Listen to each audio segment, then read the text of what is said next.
Amics i amigues universitaris, la fase final dels campionats de Catalunya universitaris per equips ja han començat. Ahir va ser el torn de les semifinals en bàsquet, tant masculí com femení, al Poliesportiu Municipal del Gornal, a l'Hospitalet. Els emparellaments estrenaven noves regles, amb 4 quarts de 10 minuts i mitja part a temps aturat.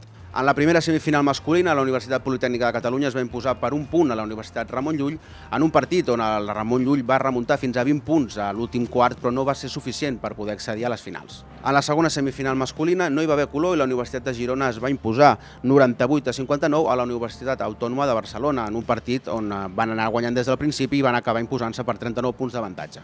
En la primera semifinal femenina, la Universitat de Barcelona es va imposar per 66-32 a la Universitat Politècnica de Catalunya, en un partit que van dominar també des del principi. En la segona semifinal femenina, la Universitat Autònoma de Barcelona es va imposar a la Universitat de Girona 59-52 en el partit més equilibrat de la jornada, on l'encert en els tirs lliures va resultar determinant. D'aquesta manera, les finals queden de la següent manera. En nois, la Universitat de Girona s'enfrontarà a la Universitat Politècnica de Catalunya, mentre que en noies, la Universitat de Barcelona ho farà contra la Universitat Autònoma de Barcelona.